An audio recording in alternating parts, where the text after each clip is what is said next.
Muito bem, vamos continuar na nossa caminhada. João capítulo 13, versículos 23 a 30. João 13, 23 a 30. Nós estamos aqui, eu acho que hoje saio desse capítulo, desse trecho. Mas vamos ver se eu saio. O discípulo a quem Jesus amava ocupava o lugar ao lado dele à mesa. Simão Pedro lhe fez um sinal para que perguntasse a quem Jesus se referia. Então, o discípulo se inclinou para Jesus e perguntou: Senhor, quem é?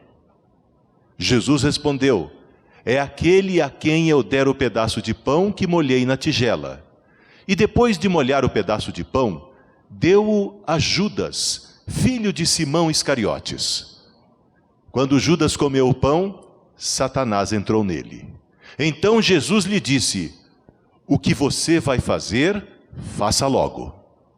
Nenhum dos outros à mesa entendeu o que Jesus quis dizer. Como Judas era o tesoureiro, alguns imaginaram que Jesus tinha mandado que ele comprasse o necessário para a festa ou desse algum dinheiro aos pobres. Judas saiu depressa e era noite. Nosso Pai, nós precisamos da Tua luz para ver além da letra e para ver aquilo que Tu queres que nós vejamos, para que nós sejamos edificados, pessoas sejam salvas e o nosso coração se alegre pela revelação do Senhor.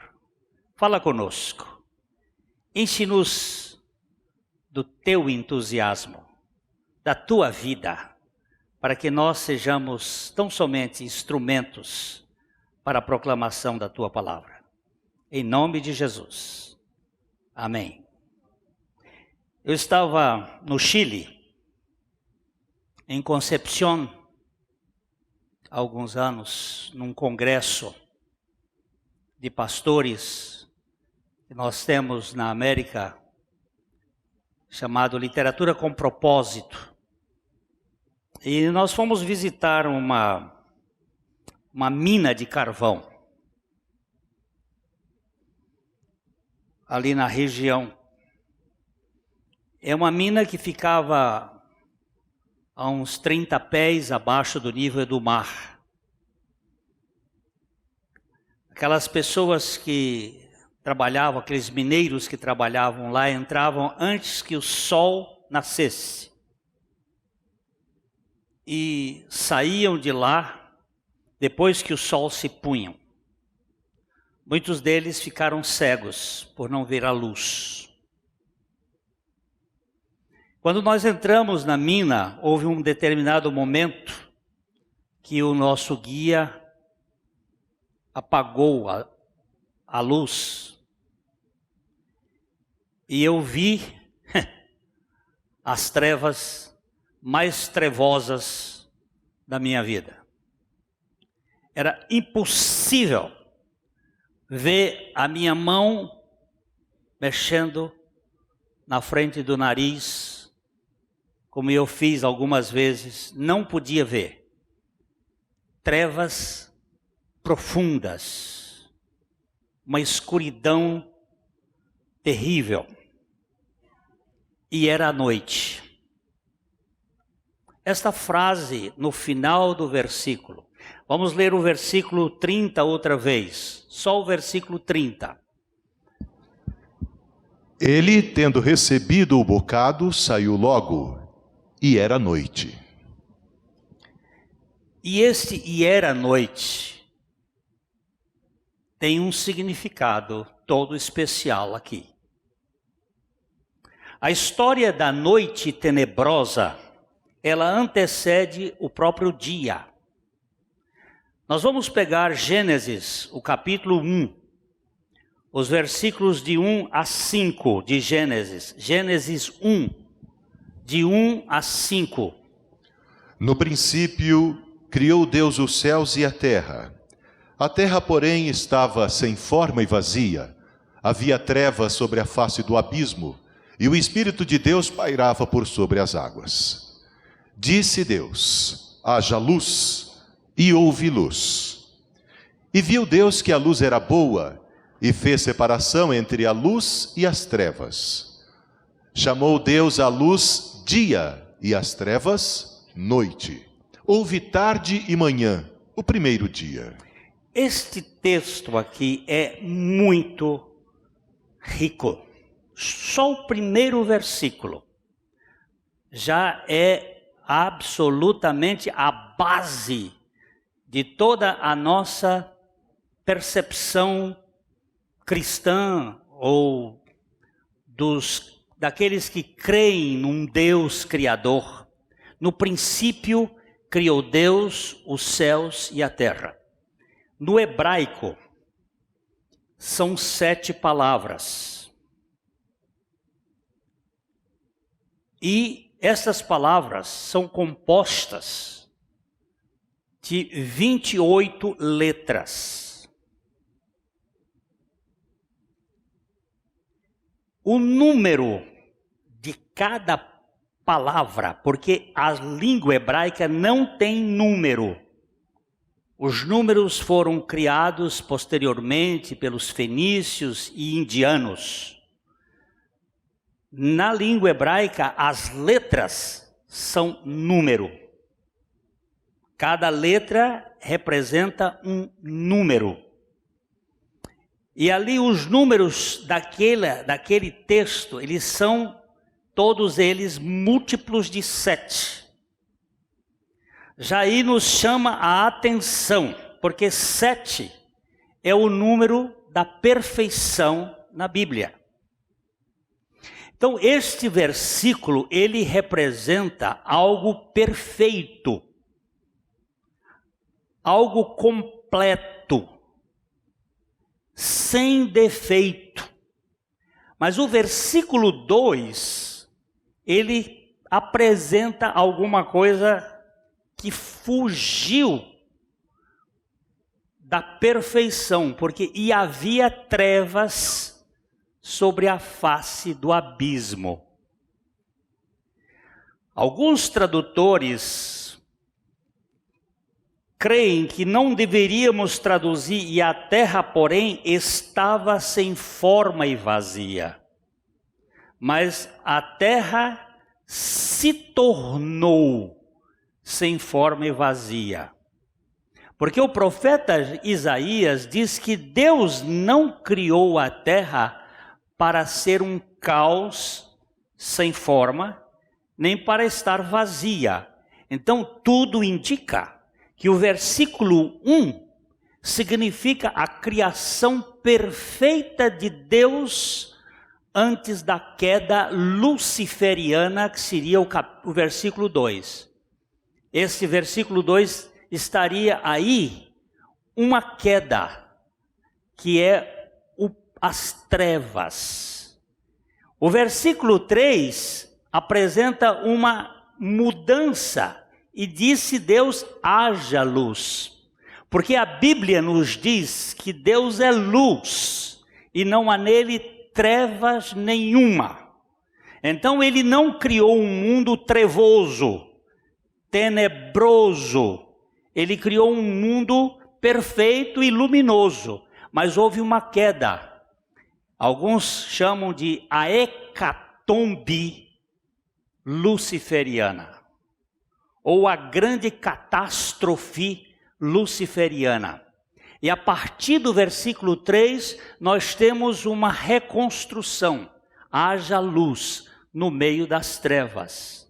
Tanto é que o versículo 5, vamos ler o versículo 5, ele vai mostrar o dia de uma maneira diferente para nós. Chamou Deus a luz dia, e as trevas noite. Houve tarde e manhã, o primeiro dia. Houve tarde e manhã, não houve manhã e tarde. Começa das trevas para a luz. O começo é das trevas para a luz, porque a terra estava sobre uma escuridão. E Deus disse: haja luz. Não se trata da luz solar, nem da luz das estrelas, nem da luz da lua, porque estes foram criados no quarto dia. Trata-se da luz cósmica, da luz de Deus, a mesma luz que iluminará no futuro o céu, porque lá não existe sol nem lua, porque o Cordeiro é a sua luz, é a sua lâmpada. Aqui está tratando de algo maravilhoso da revelação do próprio Cristo.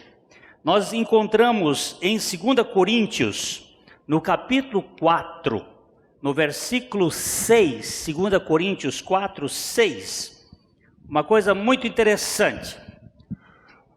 Porque Deus que disse: das trevas resplandecerá a luz, Ele mesmo resplandeceu em nosso coração, para a iluminação do conhecimento da glória de Deus na face de Cristo. Prestou atenção?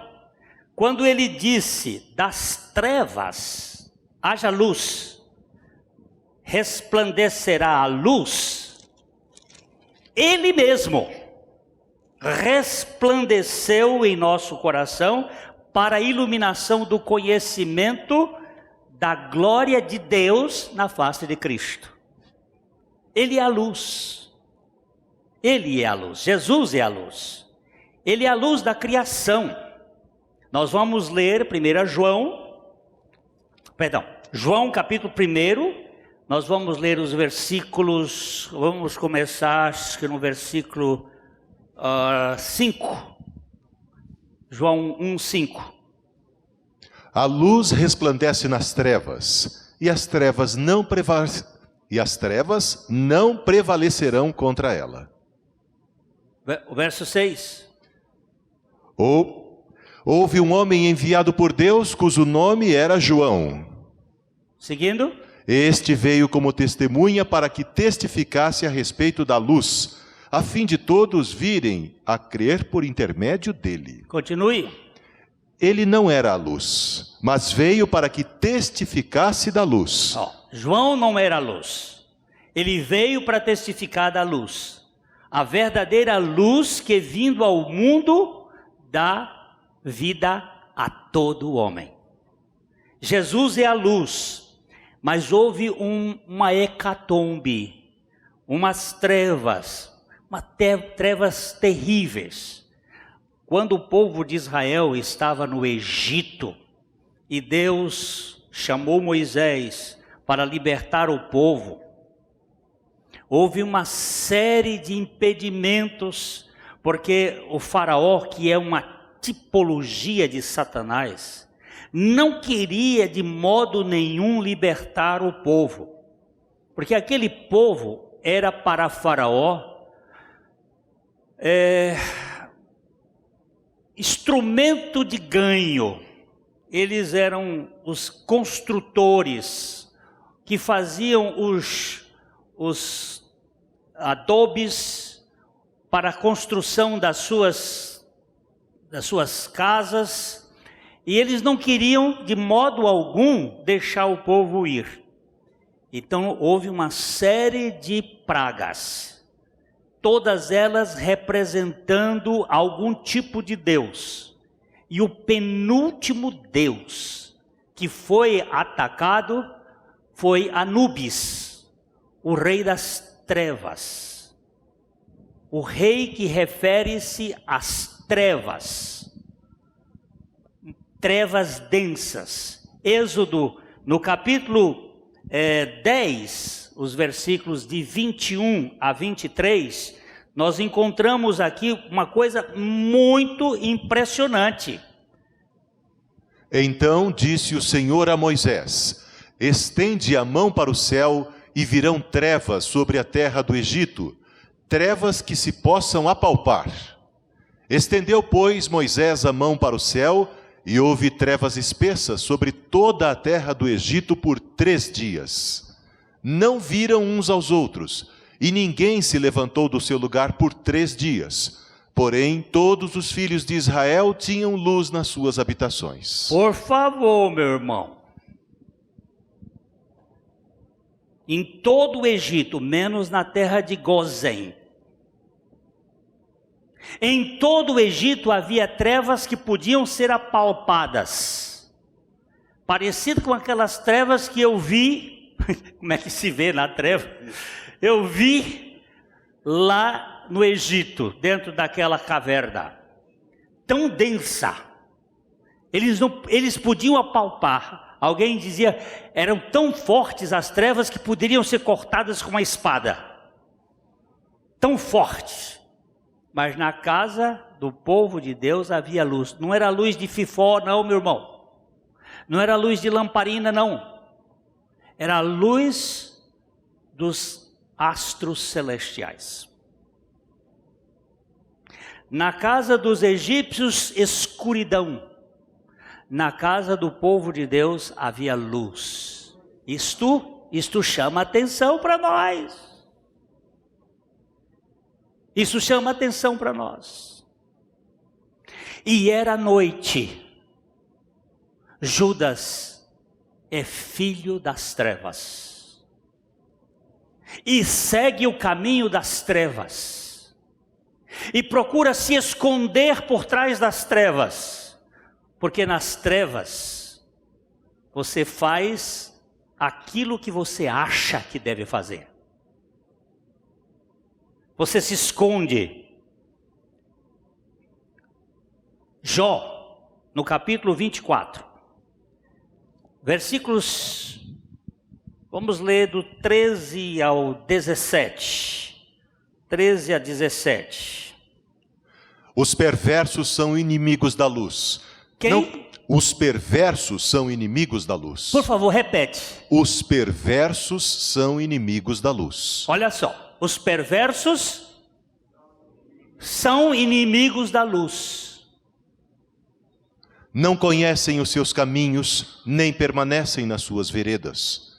De madrugada se levanta o homicida, mata ao pobre e ao necessitado, e de noite se torna ladrão. Aguardam o crepúsculo os olhos do adúltero. Este diz consigo, ninguém me reconhecerá, e cobre o rosto. Nas trevas minam as casas. De dia se conservam encerrados, nada querem com a luz. Nas trevas minam as casas. Verso 17. Pois amanhã, para todos eles, é como sombra de morte, mas os terrores da noite lhes são familiares. Que coisa mais impressionante. Existe uma síndrome do lobisomem, ou síndrome do médico e o lobo. De dia, ele é um cidadão de honra na sociedade. De noite, vira a cabeça. Se torna uma pessoa escusa, passa a viver de uma vida diferente, procura as coisas mais tenebrosas. Isto é estudado cientificamente. Este comportamento vil, e era noite. Ele gosta da noite, gosta das trevas, gosta da luz estrombosa. Como é que chama? Estromboscópica. Aquela que sobe e apaga, porque há dentro dele uma agitação insuportável. Ele precisa de estímulos adrenálicos. É uma vida insatisfeita, adoecida, não tem calma, não tem descanso. Essa juventude atual está agora privada por conta de decretos, está sofrendo que nem cachorro de pobre. Está sofrendo demais, porque não está tendo os seus lugares extrapolar os seus sentimentos doentes, em busca de alguma coisa, mas você não vai encontrar, a não ser na verdadeira luz que ilumina todo homem e dá sentido à vida. Eu não estou falando de igreja batista, nem de igreja católica, nem de sistema nenhum. Eu estou falando de uma pessoa que é a luz do mundo e que pode dar sentido à vida. A oração de Davi, no Salmo 18, verso 28, a oração dele é muito preciosa.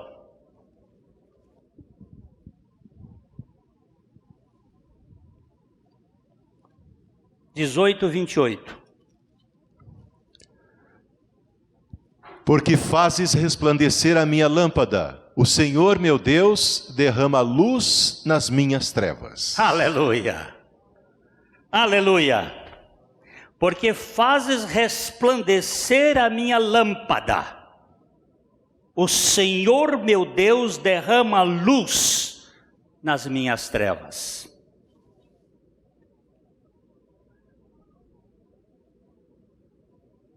Pascal, o grande matemático, filósofo francês, ele tem na sua oração, quando ele teve a conversão, uma conversão dramática.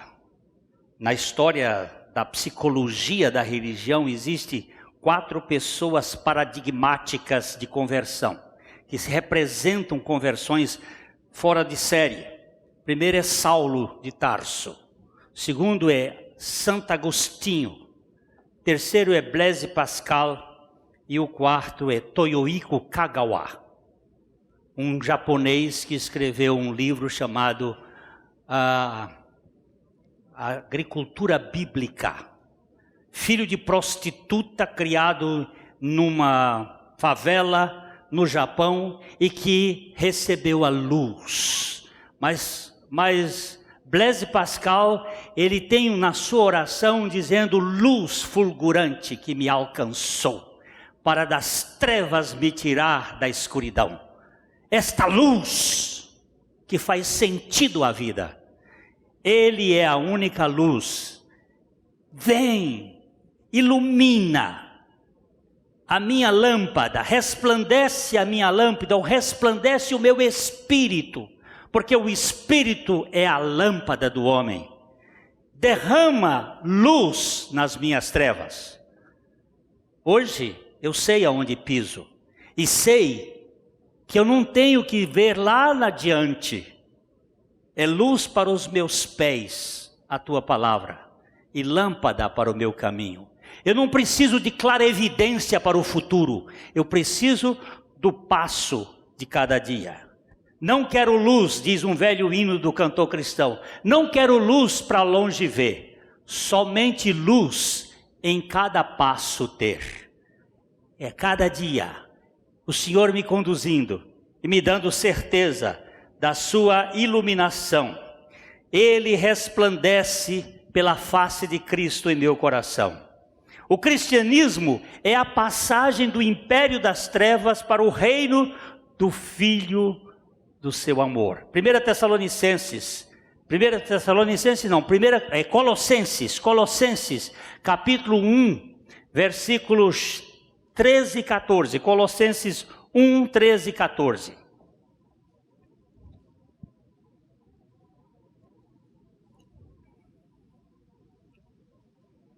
Colossenses 1, 13 e 14. Ele nos libertou do império das trevas e nos transportou para o reino do Filho do seu amor. Vamos lá, leia. Ele nos libertou do império das trevas e nos transportou para o reino do Filho do seu amor. No qual? No qual temos a redenção, a remissão dos pecados. Aleluia! Ele, o Pai, nos libertou do império das trevas.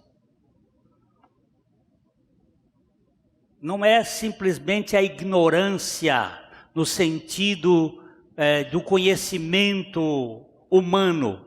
É a ignorância a respeito da realidade divina do Deus que se encarna. Ele nos libertou do império da noite, do império das trevas, e nos transportou para o reino do Filho do seu amor, no qual nós temos, não teremos, nós temos a redenção, a remissão dos pecados. Não tem mais pecado sendo contabilizado na minha conta, porque Ele já levou sobre si todos os meus pecados. Opa, a igreja parece estar acordando. Ele levou sobre si. Nós não somos mais agora acusados por Satanás, mesmo que ele nos acusa. Nós temos um advogado que nos libertou deste império das trevas. Jesus Cristo, Ele é o Filho de Deus. E o Filho de Deus é a luz do mundo. Nós vamos voltar a ler aqui, João capítulo 1, versos 4 a 9. João 1, 4 a 9. Vamos ler agora o texto um pouquinho mais. A vida estava nele e a vida era a luz dos homens. Por favor, repete. A vida estava nele e a vida era a luz dos homens. Qual é a luz dos homens? É Jesus. A vida estava nele e a vida era a luz dos homens. Versículo seguinte. A luz resplandece nas trevas, e as trevas não prevaleceram contra ela. Olha só. Por que Judas foi para as trevas? Ele não viveu com a luz, mas ele não era filho da luz. Porque os filhos da luz não vivem nas trevas. Eles são iluminados. Versículo seguinte. Houve um homem enviado por Deus, cujo nome era João. Este veio como testemunha para que testificasse a respeito da luz, a fim de todos virem a crer por intermédio dele. Ele não era a luz, mas veio para que testificasse da luz, a saber, a verdadeira luz, que vinda ao mundo, ilumina a todo homem. Este é o Deus da luz. Jesus, por algumas vezes no Evangelho de João, ele se declara como a luz do mundo. João capítulo 8, versículo 12. João 8, 12. De novo lhes falava Jesus, dizendo: Eu sou a luz do mundo. Quem me segue não andará nas trevas. Pelo contrário, terá a luz da vida. Ele falou luz da vida. A nossa vida espiritual, ela é iluminada por Jesus Cristo. Ninguém mais. Nem Buda, nem Confúcio, nem Maomé, nem ninguém. Só Jesus. Ele é a luz da vida. Há um escritor inglês, um historiador, que ele diz que a luta no final dos tempos será entre o cristianismo e o hinduísmo. Porque todas essas religiões do mundo, de um certo modo, foram influenciadas pelo hinduísmo. Entre o cristianismo e o hinduísmo. O hinduísmo porque aceita tudo. E o cristianismo porque rejeita tudo. Só Cristo. Nós não temos outra conversa. Só Cristo. Eu estava falando aqui na universidade, uma vez, aqui em Londrina, numa classe de Direito, e quando eu terminei de falar sobre Jesus, o professor disse: Pastor Glenn, eu pensei que o senhor fosse um homem mais moderno. O senhor é quadrado demais. Eu disse: muito obrigado pelo elogio. Quadrado não rola. Quando bate, fica. Eu sou realmente quadrado. Eu não vejo nenhuma solução para o mundo a não ser por meio da luz. E essa luz é Jesus Cristo. Nenhum outro pode iluminar o homem, senão Jesus. Ele é a luz do mundo. No capítulo 9, versículo 5, ele repete isso. Enquanto estou no mundo. Enquanto estou no mundo, sou a luz do mundo. Eu sou a luz do mundo. Jesus é a luz do mundo. Ele é a luz que me iluminou. Os cristãos genuínos são os filhos da luz e devem ser vigilantes. 1 Tessalonicenses, capítulo 5, versículo 4 a 11.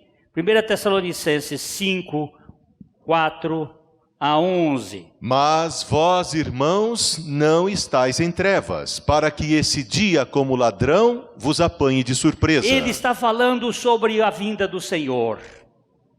Os crentes de Tessalônica estavam tendo grandes lutas, e ele está dizendo assim: mas vós, irmãos, não estáis nas trevas, para que esse dia, como ladrão, vos apanhe de surpresa. Verso 5. Porquanto vós todos sois filhos da luz e filhos do dia, nós não somos da noite, nem das trevas. Não somos filhos das trevas, nós não somos filhos do maligno. Nós éramos filhos do maligno, mas ele nos resgatou lá na cruz. Ele nos tirou do campo do maligno, nos crucificou com ele e nos ressuscitou para que nós recebêssemos a sua vida. Não é recebêssemos uma religião, um sistema, mas recebêssemos a sua vida. Versículo 6. Assim, pois, não durmamos como os demais, pelo contrário, vigiemos e sejamos sóbrios. Olha que ele usa duas palavras muito importantes: vigilância e sobriedade. Nós precisamos ser vigilantes, porque nós não somos das trevas, ninguém pode nos enganar. O verdadeiro Filho de Deus não anda enganado por ninguém, porque ele tem a luz que é Cristo. Ele não fica ouvindo as opiniões dos homens, ele ouve a palavra de Deus. Porque é na palavra de Deus que está a revelação da pessoa de Jesus Cristo, que é a luz. Ora, os que dormem, versículo 7. Ora, os que dormem, dormem de noite, e os que se embriagam, é de noite que se embriagam. Nós precisamos tanto de vigilância como de sobriedade. Sermos lúcidos, não está aí sendo influenciados por pessoas. Paulo estava dizendo assim, muitos disseram assim: olha, o Cristo já veio, ou o Cristo está vindo, e muita gente estava sem trabalhar. Jesus vai voltar, e vai voltar breve. Isso está sendo dito sempre, e a igreja sempre teve essa consciência. E a igreja que não tem essa consciência da brevidade do Senhor, não cresce em santidade. Não por medo, mas porque quer esperar o noivo logo. Quando nós fomos fazer alguma coisa lá em casa, algum jantar, alguma coisa, minha esposa começa a preparar, arrumar, e põe mesa e faz a coisa, e a gente limpa a casa e faz as coisas, e deixa tudo, porque nós estamos esperando os nossos amigos, estamos esperando o Senhor a qualquer hora. E nós devemos estar vigilantes e não dormirmos, que quem dorme é da noite, que se embriaga é da noite. Verso 8. Nós, porém, que somos do dia, sejamos sóbrios, revestindo-nos da couraça da fé e do amor, e tomando como capacete a esperança da salvação. Aleluia! Fé, amor e esperança, as três virtudes básicas do cristianismo. Fé e esperança nós só temos aqui na terra. Porque quando chegar no céu nós não precisamos de fé nem de esperança, porque já temos a realidade. Mas o amor nós teremos sempre, aqui e lá. Porque o amor é a nossa camisa, é a nossa vestida, é a nossa roupa, é a nossa grife, é a nossa identidade. Versículo seguinte. Porque Deus não nos destinou para a ira, mas para alcançar a salvação mediante nosso Senhor Jesus Cristo. Aleluia! Você pode dizer isso com alegria, meu povo? Deus não nos destinou para a ira. Deus não me destinou para a ira, mas para alcançar a salvação mediante nosso Senhor Jesus Cristo. Que morreu por nós para que quer vigiemos, quer durmamos, vivamos em união com Ele. Verso 11. Consolai-vos, pois, uns aos outros, e edificai-vos reciprocamente, como também estáis fazendo. Que coisa maravilhosa! Eu quero terminar ainda com Efésios capítulo 5, estou correndo aqui que só você não pode saber, porque esse é um negócio tão precioso e eu queria passar um pouco para vocês. Efésios capítulo 5, versos 8 a 14. Pois outrora erais trevas, porém agora sois luz no Senhor. Andai como filhos da luz. Por favor, presta atenção, leia outra vez. Pois outrora erais trevas, porém agora sois luz no Senhor. Andai como filhos da luz. Outra vez. Pois outrora erais trevas, porém agora sois luz no Senhor. Andai como filhos da luz. Andai como filhos da luz. Outrora erais trevas, mas agora sois luz no Senhor. Andai como filhos da luz. Versículo seguinte. Porque o fruto da luz consiste em toda bondade e justiça e verdade, provando sempre o que é agradável ao Senhor. Olha só. Você sabe qual é o fruto da luz? Hein? O fruto da luz é?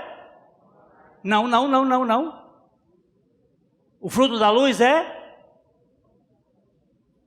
Olha só. Toda a bondade. Não é bondade. É toda a bondade. É justiça. Que justiça? A minha? Não. A minha cheira pano podre de menstruação. A minha não presta. É a justiça de Cristo. E verdade. E verdade é Cristo. Eu sou o caminho, a verdade e a vida, e ninguém vem ao Pai senão por mim.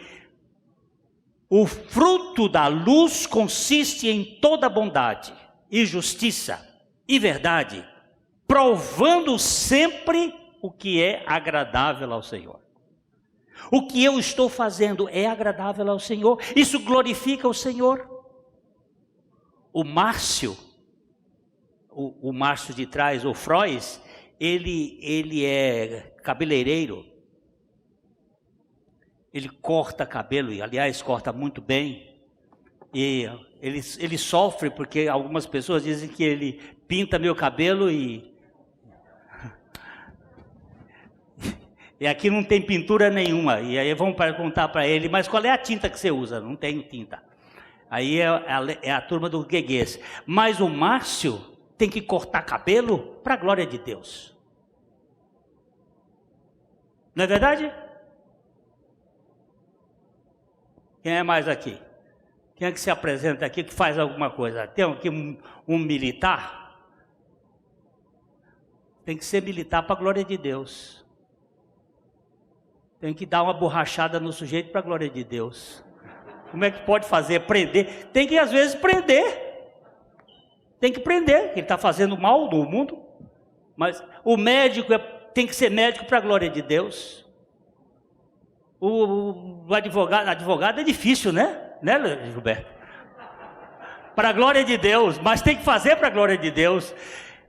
Quer comais, quer bebais ou façais outra coisa qualquer, fazei tudo é agradável ao Senhor, provando sempre o que é agradável. E o verso 11: E não sejais cúmplices nas obras infrutíferas das trevas, antes, porém, reprovai-as. Segundo, 12. Porque o que eles fazem em oculto, o só referir é vergonha. Tem certas coisas, gente, que a gente nem devia repetir. Tem certas piadas sórdidas, malignas, que nós não devíamos nem repetir. Que eles só o referir é vergonha. É coisa das trevas. Não convém a santos. Versículo seguinte: Mas todas as coisas, quando reprovadas pela luz, se tornam manifestas, porque tudo que se manifesta é luz. Aleluia! Pelo quê? Pelo que diz: desperta, ó tu que dormes, levanta-te de entre os mortos, e Cristo te iluminará. Aleluia! Portanto, vede prudentemente como andais, não como nécios, e sim como sábios. Remido o tempo. Por quê? Porque os dias são maus. São maus. Meus irmãos, Jesus é a luz. A ausência de luz é trevas. Isso significa que andar nas trevas é não andar em Jesus. Adão tinha comunhão com Deus na viração do dia. Ele pecou. Agora Deus quer andar em mim e eu nele.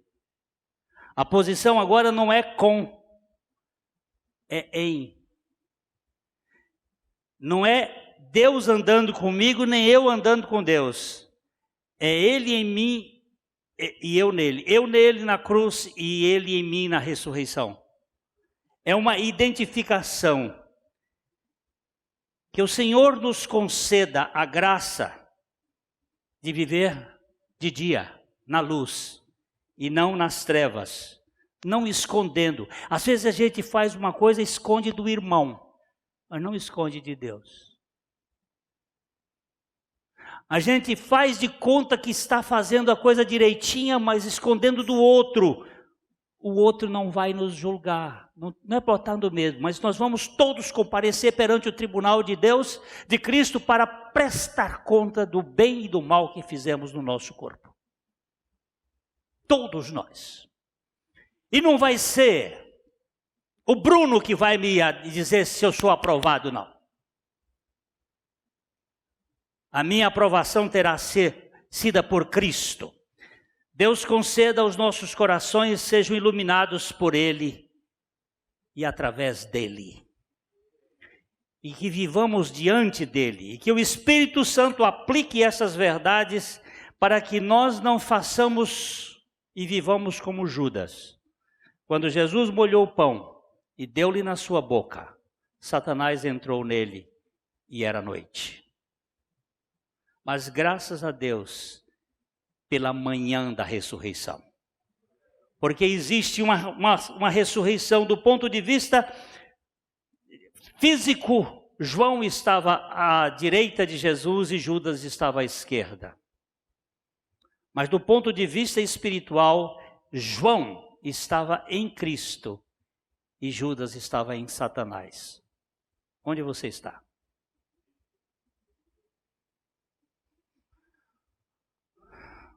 De que lado ou de que posição você está? Em Cristo ou em Satanás? Você já nasceu de novo? Você crê na sua morte e ressurreição com Cristo?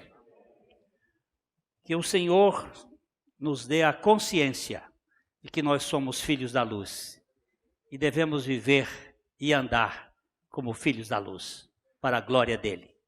Amém. A Livraria PIB Londrina procura selecionar cuidadosamente seus títulos e autores a fim de oferecer um conteúdo alinhado com o Evangelho de Jesus Cristo. Bíblias, livros de teologia, devocionais, literatura infantil, biografias, comentários bíblicos e muito mais. Dispomos também de um acervo de CDs e DVDs das mais de 5.000 mensagens ministradas na Primeira Igreja Batista em Londrina. Visite a Livraria PIB Londrina e conheça ainda mais. Livraria PIB Londrina, de segunda a sexta, das 13h30 às 18 horas. Endereço na Avenida Paraná, 76A, próximo ao Calçadão, bem no centro de Londrina. Ligue para 3372-8921 ou acesse o site www.livrariapiblondrina.com.br.